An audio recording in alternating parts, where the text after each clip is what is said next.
Hey, brother, we're 18 days into holding fast, and we want to make this a lifelong pursuit to hold fast to that which is true.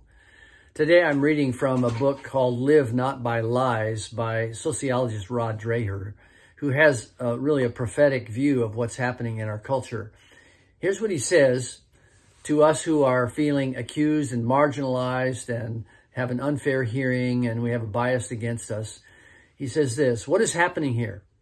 It's a progressive and profoundly anti-Christian militancy. It's steadily overtaking society. It's a worldwide dictatorship of seemingly humanistic ideologies that pushes dissenters to society's margins. This spiritual power takes material form in government and private institutions, in corporations, in academia and media, and in the changing practices of everyday American life. It is empowered by unprecedented technological capabilities to surveil private life. There is virtually nowhere left to hide.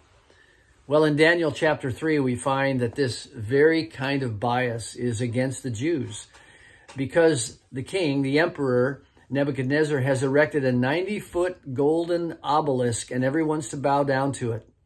And he's watching. His minions are watching. And there are 3 young, brave Jewish men who refuse to bow down to this image. And you know their names. It's Shadrach, Meshach, and Abednego. They are strong and faithful men. And here's what's happening when they are reported maliciously to the king.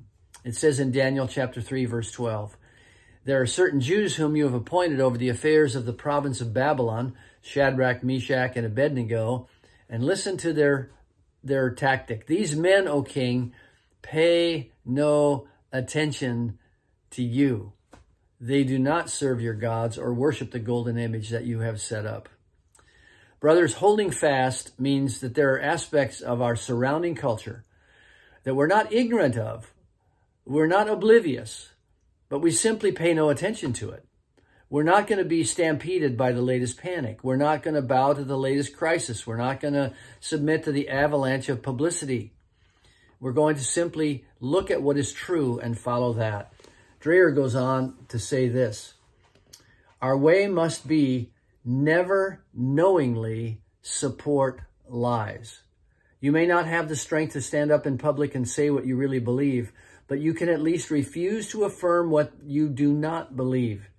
You may not be able to overthrow totalitarianism, but you can find within yourself and your community the means to live in the dignity of truth.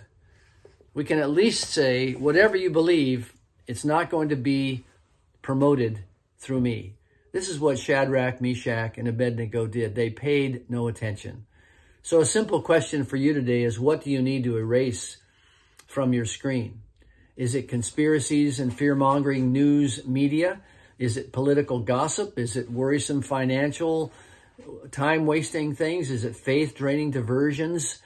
There are many, many things that flood us every day and saying you must bow to this information or you will be punished or you'll suffer from it. There's so many things we simply need to turn our face away and say, you know, I'm going to pay no attention to this because I know the truth and this is the direction I'm moving. Well, God bless you today as you turn off some of the inputs and serve the Lord your God.